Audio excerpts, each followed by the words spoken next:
Muy bien, estamos avisando a tus seguidores que empezaste a transmitir en vivo. Vamos con el martes del libro, como todos los martes, a las 9 de la noche, hoy 7 minuticos más tarde, pero aquí estamos. Esperemos a que se conecten y empezamos a hablar de un libro de cuentos. Dresder Ham 141, Sora Agudelo, Isam rayita abajo 20, Alreleja rayita abajo LP, Carlos Moreno, ya todos se unieron para comenzar el martes del libro. Clara también dice buenas noches, bienvenidos todos. Vamos a hacer martes del libro, el capítulo de hoy, como siempre, un poquito más tarde, 9 y 8, pero vamos a comenzar. Muy bien, a ver por dónde arrancamos esta historia de hoy.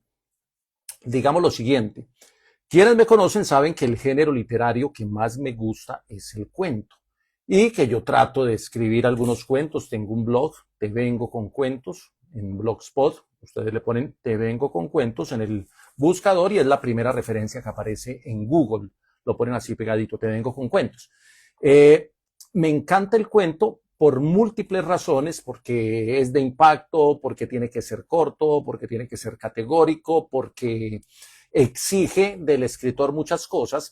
Y curiosamente, esta es la cuarta temporada de Martes del Libro. He traído libros históricos, periodísticos, de ensayo, de crítica, novelas muchas, pero nunca había traído, bueno, sí había traído en la primera temporada uno, pero no era un libro de cuentos, sino que era más bien un cuento largo. Hoy traigo un libro de cuentos que Editorial Planeta me compartió y que me parece muy interesante para hoy, porque a diferencia de las novelas, los libros de cuentos se tienen que leer diferente. Uno cuando lee la novela, pues le presta atención a la historia central y aparecen unas referencias y unas historias paralelas que uno va entendiendo y va haciendo encajar en el relato central, pero la novela es de largo aliento y permite la transformación de los personajes, de los escenarios, del tiempo. Un personaje puede ser malo, un tipo muy malo en una novela y se puede transformar y terminar siendo un tipo con una vida incluso espiritual, porque la novela, como es de largo aliento, da para que se transforme. En el cuento, si el tipo se va a transformar, la transformación es el nudo y tiene que llegar al desenlace rápido. Entonces no da para el desarrollo profundo del personaje, sino que hay que caracterizarlo y tenerlo muy bien puntualizado para que tenga fuerza y para que realmente cumpla su objetivo. Entonces yo digo que los libros de cuentos se leen diferente por varias razones, porque aquí hay que prestarle atención a cada pieza, a cada cuento como unidad, pero el hecho de que esté en un libro quiere decir que algún engranaje tiene con los otros cuentos. Nadie hace un libro de cuentos con 10 cuentos al azar, sino que elabora 10 cuentos o por temática o por personajes o por alguna línea narrativa que trata de tenerlos, y el lector tiene que hacer esa tarea de leer el cuento y parar. Uno no puede leer de corrido, yo no sé, hay gente que lo hace, pero leer de corrido un libro de cuentos no, porque cada cuento te deja una historia, una reflexión, una intriga, un momento de duda, y hay que prestarle atención a cada historia porque cada historia es única y cada cuento es una unidad. Entonces, en cada cuento hay que cambiar la disposición de uno como lector frente al cuento, y el cuento que viene hay que darle un espaciecito, un aire, un café, digo yo, entre cuento y cuento, para poder digerir lo que acabo de leer y tratar de entender ese otro universo que se abre con el otro cuento. Entonces, leer cuentos es un continuo recomenzar como lector al terminar un cuento y comenzar el otro. Entonces, el cuentista, diferente al novelista, tiene que trabajar la emoción, pero también tiene que trabajar la tensión. Tiene que llegar al nudo, pero tiene que ofrecer el desenlace. El cuento exige capacidad de síntesis, exige dosificación del contenido, exige cierta represión del escritor, que no puede decirlo todo, sino escoger dentro de todo lo que quiere decir lo más simbólico, lo más significativo, lo más puntual para que el cuerpo cobre vida. Yo diría que esa es más una idea mía, todo eso que acabo de decir, trabajando con el cuento, pero finalmente es la manera de asumirlo como lector cuando leo libros de cuentos. Sé que hay otras formas de acercarse, pero me parece que esa es como la intención que quería dejar antes de comenzar a hablar de un gran cuentista que también ha sacado novela, que es el libro que les traigo para hoy, y es este, que se llama, ahí está, Malabarista Nervioso, de Luis Miguel Rivas. Luis Miguel Rivas es contemporáneo mío, él nació en el 69, yo nací en el 68, y es considerado, entre comillas, uno de los jóvenes en la narrativa colombiana, y digo entre comillas porque alguien puede pensar que una persona ya con los 57, 58 no se pueda llamar joven. Yo considero que sí, eso va más en el espíritu, pero digamos que dentro del universo de la literatura en Colombia es un escritor joven, joven entre comillas. Debutó con un libro de relatos por allá en el año 2007, y luego empezó a escribir.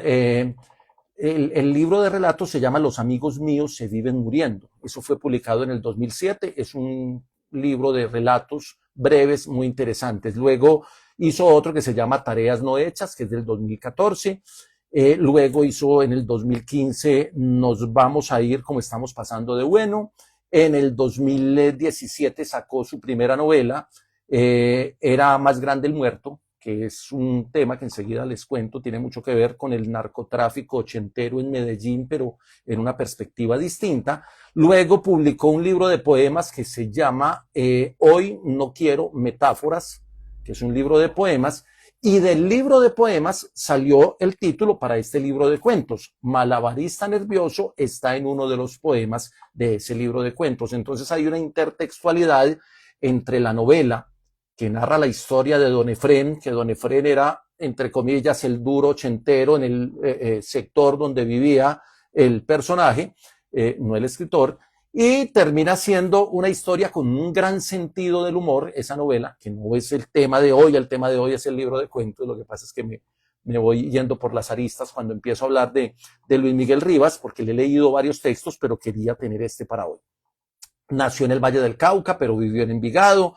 Esa novela, Era más grande el muerto, es una historia que alguien podría encasillar en el tema del narcotráfico, y sí habla de un personaje muy pintoresco en ese mundo ochentero en el que se movió el área metropolitana de Medellín y sus alrededores, y todo lo que tuvo que ver con una cantidad de personajes dedicados al negocio de la droga. Pero realmente él trata de darle un tinte humorístico a su escritura y no quedarse como en la reseña del personaje o en la apología del delincuente, sino que con ese humor, de alguna manera, no evade la problemática social, los comportamientos, no niega la realidad que vivió tanto tiempo la ciudad. Entonces es un autor versátil, mantiene el suspenso en cada uno de sus relatos, sea novela o sea cuento, muestra, digamos, el interior del pensamiento humano con todas sus contradicciones, con todos sus matices, con todas sus mezquindades, con todos sus temores. Humaniza muy bien sus historias y los personajes son brillantes en cada uno de sus relatos. En Malabarista Nervioso, que es este libro de cuentos que publicó hace ya 2 años, pero que lo acaba de editar Planeta a través de Seis Barrales, que se llama como el sello editorial, logra reunir 9 cuentos de particularidades distintas que voy a tratar como de condensar y de resumir para tratar de darles a ustedes como la línea de los cuentos y no el resumen cuento a cuento, que sería como el ejercicio más elemental. Digamos que en este libro hay ciudades reales, habla de Medellín, habla de Bogotá y habla de Envigado. Y hay ciudades imaginarias como Villalinda, que es una ciudad imaginaria que está en la literatura de Luis Miguel, y por eso les digo, hay mucha intertextualidad entre sus libros. Del poema saca el nombre para el libro de cuentos, en el libro de cuentos hay un cuento con un personaje que está en la novela, y así. Entonces, Bogotá, Medellín, Envigado y Villalinda, que ya ustedes, eso les da una invitación como a leerlo. Digamos que en los 9 cuentos hay ambientes diversos, hay en un mismo libro uno encuentra historias de fantasmas historias de recuerdos de adolescencia que podrían ser autobiográficos, pero que están llevados a la ficción. Hay una comunicación a distancia, hay un cuento dedicado todo a las nuevas tecnologías. El más allá de la muerte también lo toca. Hay unos temas religiosos, una aparición milagrosa como tantas que se dan en el mundo y que han tenido pues santuarios y han creado unos elementos de tradición religiosa. Hay un tema del amor virtual y hay un tema de la pandemia que le da mucha actualidad al texto, aunque la pandemia del cuento que él tiene acá es una pandemia mucho más larga porque dura como 20 años. Entonces tiene el índice, uno lo lee y es bien particular porque tiene 9 cuentos que no les voy a hacer el resumen, pero sí les voy a dar 2 o 3 datos de cada uno.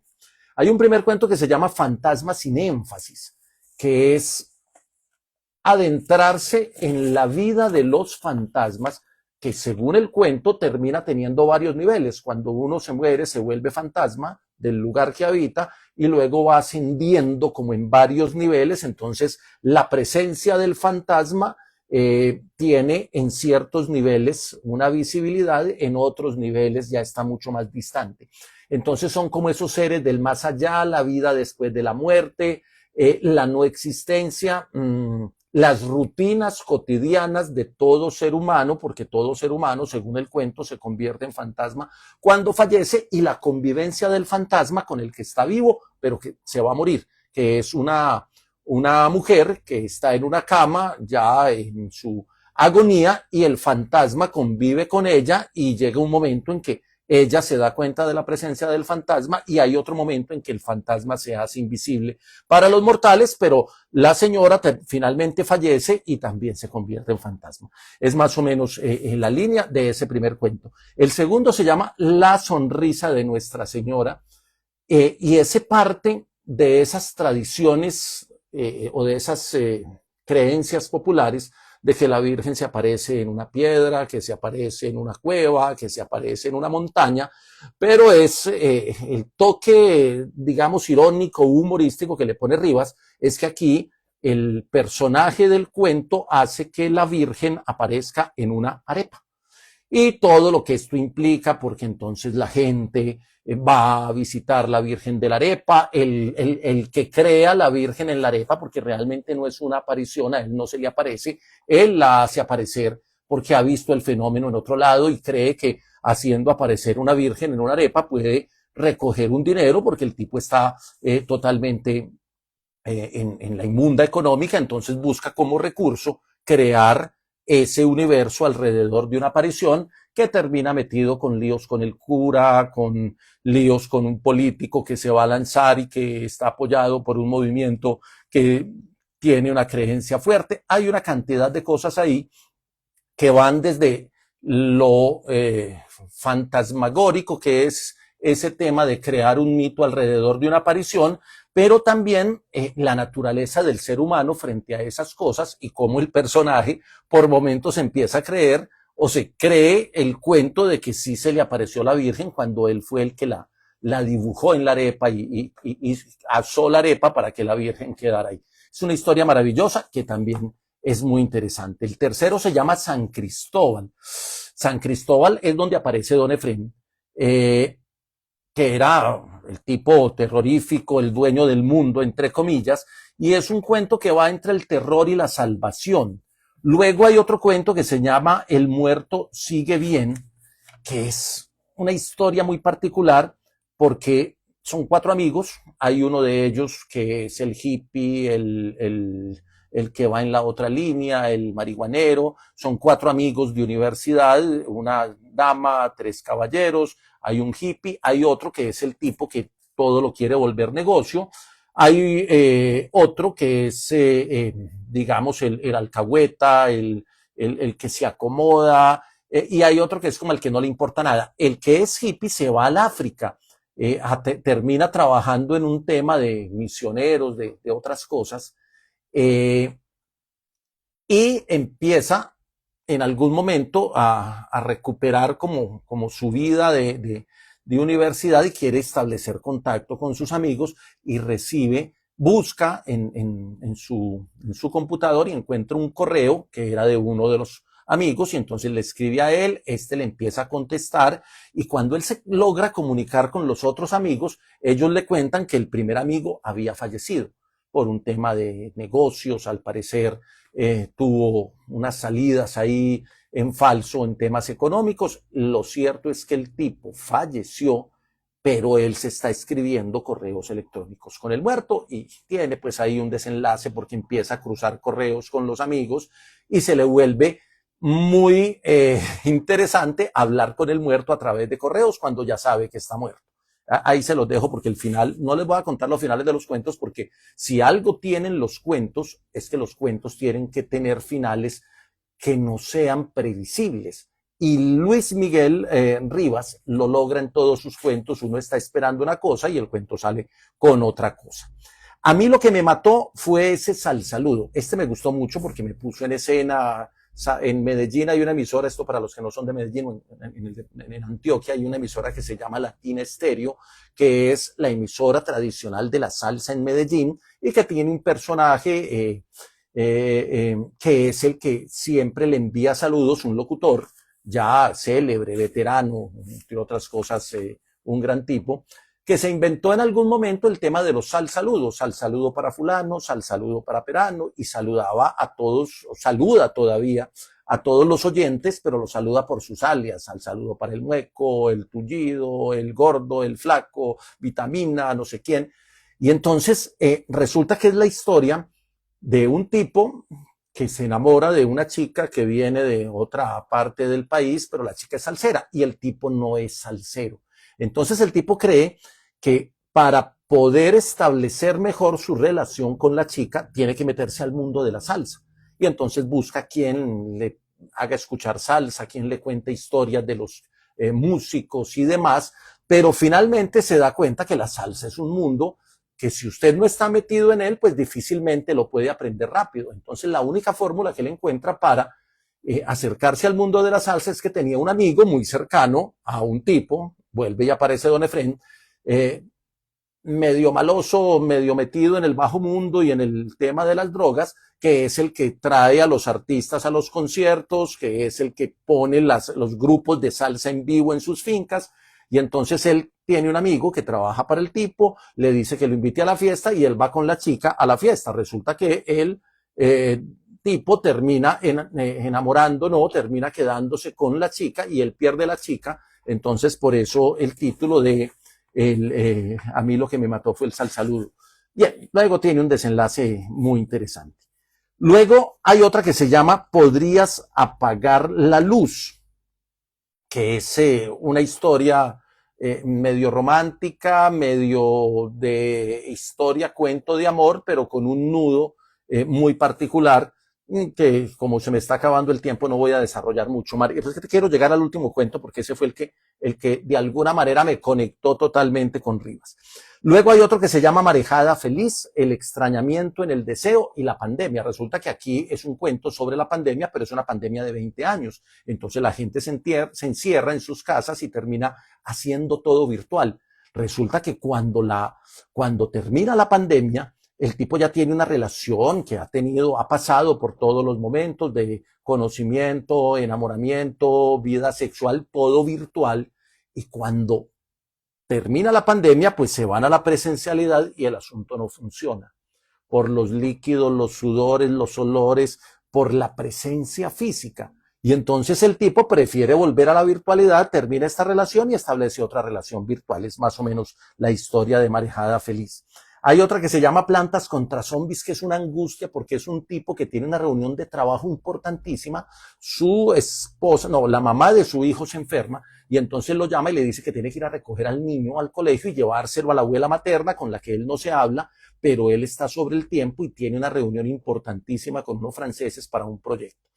Resulta que a él se le retrasa todo, tiene que coger un taxi, ir por el niño tiene unos juguetes de unas plantas y unos zombies del juego Plantas versus Zombies, y como que está jugando con eso, se le pierden unos muñecos, se pone a llorar, no se quiere ir del colegio hasta que no encuentre los muñecos y el papá está desesperado porque el tiempo está corriendo y lo están llamando de la empresa y está lloviendo y es un drama. Y al final, cuando el tipo soluciona el tema del niño y lo logra llevar donde la abuela, lo llaman del trabajo y le dicen, no, los franceses no vienen hoy porque cerraron el aeropuerto, no van a llegar y obviamente ya no hay reunión. Pero la angustia que vive el tipo se la traslada a uno. Y quería llegar al último porque se llama La Gran Carrera de Jaime Luis Correa y es un cuento que me conectó mucho. Algunos de pronto los que me ven y no saben, yo trabajo en Caracol Televisión haciendo transmisiones de ciclismo y de otros deportes, pero La Gran Carrera de Jaime Luis Correa es un cuento escrito como si fuera una narración de ciclismo. Entonces me conectó mucho porque yo tenía la referencia del cuento. Entonces cuando me llegó el libro, lo primero que hice no fue leer el primero ni leer la introducción, sino que me fui a La Gran Carrera de Jaime Luis Correa. Y resulta que él empieza narrando la vida de un tipo en una oficina como si la estuviera narrando un narrador de ciclismo. Aquí vienen subiendo las escaleras. Y cuando yo lo empecé a leer, me pasó lo que me está pasando en este momento. Yo no fui capaz de leerlo en tono de lector, sino que inmediatamente se me vino el tono de relator de ciclismo o de comentarista de ciclismo, porque es muy interesante. Aquí viene subiendo las escaleras con ritmo vertiginoso, pasa uno, pasa dos, pasa tres hombres agarrados a la baranda. Y yo empecé a ponerle el tono y fue automático y eso me conectó. Bueno, y cuenta la historia y luego entra el comentarista. Sí, Jairo, 50 segundos, 6 décimas, 14 centésimas, marca mi cronómetro Seiko. Y luego viene la voz comercial. Relojes Seiko, la hora precisa en cada momento del día. Resulta que yo empecé a leer el cuento y se me salió eso que me acaba de salir. Y es que yo no soy capaz de leer el cuento como cuento, sino que yo lo leí todo mentalmente, pero con tono de narrador, comentarista y locutor comercial. Y es un cuento sobre un tipo en una oficina que tiene dificultades con su jefe, que tiene el estilo narrativo para, digamos, para la supervivencia, para la vida cotidiana, para, digamos que configura las grandes narraciones de la épica del ciclismo colombiano, la lleva como a la angustia de la carrera por la supervivencia diaria de un ejecutivo, de un muchacho en una oficina que tiene a un jefe que lo acosa y demás. Es brillante. A mí me pareció brillante. Entonces son Jaime Luis Correa y Emilio Castro los protagonistas y digamos que es entender la vida de un oficinista desde la vida del atleta, que entre otras cosas, y ahí está el secreto del cuento, es la misma lucha. Ambos luchan por la subsistencia, ambos luchan por la vida y ambos viven a la carrera. Y entonces el cuento pues tiene todo ese folclorismo criollo, tiene las penurias, tiene el desparpajo de las narraciones de ciclismo y me conectó muchísimo porque lo leí la semana pasada que todavía estábamos terminando la transmisión del Tour de Francia. Entonces yo arranqué por ahí, La Gran Carrera de Jaime Luis Correa es un cuento distinto. Entonces lo que quiero decir es, cada cuento es una historia independiente, pero cuando uno termina el libro uno dice, venga, que el libro no es que tenga unos cuentos sueltos, sino que el tema del malabarista nervioso, o sea, imagínense en un malabarista nervioso, un tipo en una cuerda floja, que además así es la ilustración de la portada, que va teniendo una varilla que le permite hacer equilibrio, imagínenselo nervioso, a punta de caerse. Y de alguna manera es una muy bonita metáfora para entender que en la vida todos somos malabaristas nerviosos y todos estamos arriesgando la vida y se nos va para un lado, se nos va para el otro y estamos tratando de mantener el equilibrio. Entonces todos los cuentos tienen en el fondo esos extremos en los que uno se puede ir, esos precipicios a los que se puede ir fácilmente o esos otros lados a los que puede apelar para conservar el equilibrio y para tratar de salir. Los cuentos llevan a esa reflexión después de que uno termina todas las historias y creo que es un muy buen libro de cuentos. Es, digamos, de tamaño pequeño, son 153 páginas. Se lee no en una sentada, se lee en 9 sentadas. Algunas veces yo hablo aquí de libros que se leen en una sentada y me han escrito, Jota, ¿usted por qué dice que es una sentada? Yo me senté 3 veces. No, en este se sienta uno 9 veces porque son 9 relatos. Y repito, para leer cuentos uno no puede leer de corrido, tiene que leer de a uno, es la técnica que a mí me funciona. No sé si alguien lee de corrido cuentos, no sé cómo hace, porque tiene que cambiar de escena, de personaje, de historia, de nudo, de desenlace, de todo, de un momento a otro, y esos brincos cuestan un poquito de cerebro, y yo creo que hay que hacerle digestión a cada cuento. Estos 9 cuentos están en Malabarista Nervioso, de Luis Miguel Rivas, vallecaucano, que vivió en Envigado, ahora creo que anda en Buenos Aires, viviendo en Buenos Aires, según leí por ahí en una biografía. Me pareció muy divertido. Si alguien quiere cuentos con un poquito de humor, yo diría más de ironía que de humor, y con algunas situaciones muy cotidianas, sobre todo mis contemporáneos, ahí hay 2 o 3 cuentos que lo llevan a uno a su juventud, los que han sido, que somos casi todos, hemos sido de barrio en la juventud, por lo menos los de mi generación. Los otros, digamos, la generación de ahora es de unidad residencial. Los que fuimos de barrio tenemos aquí mucho que encontrar de esos 80s y esos 90s en 3 o 4 relatos, más otros que están en otros marcos. El tema del amor ese tecnológico en medio de la pandemia es otra cosa, es otro escenario, es una imaginación que uno diría puede ser muy futurista, pero ya uno no sabe con las cosas que han pasado. Les dejo ahí el recomendado, Luis Miguel Rivas, Malabarista Nervioso, y nos vemos como siempre en 8 días en otro martes del libro. Recuerden que se vale recomendar, se vale comentar, se vale saludar, se vale compartir. El martes del libro queda en el feed de @John Jaime Osorio, ahí los pueden buscar. Estoy montándolo, lo que pasa es que voy lento, en el YouTube de @John Jaime Osorio. Tengo un canal de YouTube, ahí voy a montar todos los martes del libro. Apenas voy en el 10, o sea, empecé en primera temporada y monté los primeros 10 capítulos. Voy a tratar de ir montando cada 2, cada 3 días uno, para que de aquí a final de año todos los martes del libro estén ahí seguiditos en una playlist. Y ustedes, es más, los estoy editando, le quito los saludos, le quito los momentos de cuando se falla la señal y todo eso, para que queden más editados, más compactos y se puedan ver con más tranquilidad. A todos los que se conectaron, muchas gracias.